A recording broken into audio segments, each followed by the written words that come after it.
সুশীল সুশীল ভালো ভালো কথা বলেন, শুধু তো উনি মানে শুনেছে আঙ্গুল চশমা নাকি, এটা ওনার পোশাক মানে লেবাসের সাথে অ্যাকচুয়ালি যায় না। আমরা ওনাকেও তো হ্যাঁ যেভাবে আমরা চিন্তা করি, মানুষ যেভাবে চিন্তা করে, এই পর্যন্ত ওনার ভাবমূর্তি যেভাবে উনি তৈরি করেছে, কোনো সার্কামস্টেন্সেসে উত্তেজিত হয়ে এই কথাটা ওনার মুখে যায় না। শুধু এটা বলেছে কামাল ভাই না, কয়েকদিন আগে বলেছে যে তসতস করে দিতে হবে। তো তসতস শব্দটা তো এটা জানি না তসতস কীভাবে করে বা শক্তি প্রয়োগ করে নিশ্চয়ই করা হয়। তো যাই হোক, এটা আমাদের কারো কাছ থেকে কিন্তু এটা ইভেন তো আমাদের কাছ থেকে কিন্তু মানুষ এই পর্যায়ে আর যেতে চায় না। এটা হলো মুদ্রা কথা। এখন আমি ওই পর্যায়ে, আমি শাসক দলে থেকে, শাসক না দায়িত্বশীল একটা সরকারে থেকে আমি ওই পর্যায়ে যাব কিনা, আর ওনারা আমাদেরকে ওই পর্যায়ে যেতে বাধ্য করবে কিনা। ওনারা ছিদ্র অন্বেষণ করে, ওরা দড়িকে ওনারা সাপ বলবে, কাশিকে ওনারা যক্ষা বলবে, এটা তো বলবে, এটা বিরোধী দলের কাজ। এটাতে আমরা অন্তত অতটুকু সহনশীলতা বা রাজনৈতিক যে কালচার, ওই কালচারের মধ্যে এই সহনশীলতাটা আমরা কিন্তু মেনে নিই।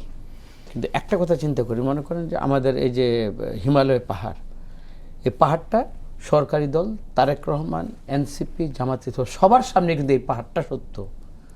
এইটাকে অতিক্রান্ত করতে হলে সক্ষমতা যেরকম দরকার, ডিটারমিনেশন দরকার, প্রত্যয়ী মনোভাব দরকার। আমি যদি এই পাহাড়টা যখন সরকারি থেকে যখন এটা উঠতে চাবো, আমার একটা কষ্ট, ওনাদের কিন্তু সেম কষ্টটাই হবে। আমাদের সামনে যে ধ্বংসবাস আমরা পেয়েছি, তার একটা আমাকে প্রথম সাধুবাদ দিতে হবে। মানুষ তো সাহসই নেয় না, কিন্তু সাহসটা নিয়েছে।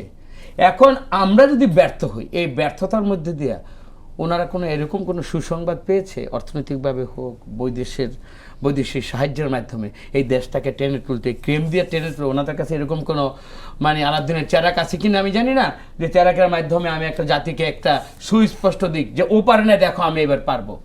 তো এরকম যদি পেরে থাকে, এইটাও মনে করি গণতান্ত্রিক যে সংগ্রামের যে এবং নির্বাচন, এটার জন্য একটা অপেক্ষা থাকতে হয়।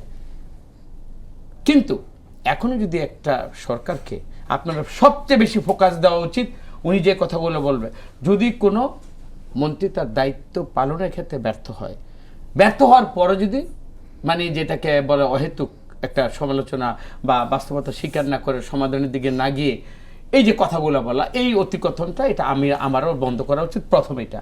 আর তারেক রহমানকে আমাদের ফোকাস দেয়, উনি যা করতে চাচ্ছেন, আমি মনে করি ওনার কাজের মধ্যে, ওনার চিন্তার মধ্যে, ওনার স্টেপগুলোর মধ্যে এরকম কোনো এখনও ত্রুটি আমরা খুঁজে পাই নাই। নিশ্চয়ই ওনারাও এই কথাটা স্বীকার করবে। আমরা পার্লামেন্টের আমরা যখন অধিবেশনগুলো দেখেছি, ওনাদের বক্তব্যের মধ্যে দিয়ে অ্যাপ্রিসিয়েশন এবং টেবিল চাপড়িয়ে যে পরস্পরের প্রতি শ্রদ্ধাশীল এবং পরস্পরের প্রতি যে একটা মমত্ববোধ, শ্রদ্ধাবোধ, যেটা এটা আমরা দেখেছি।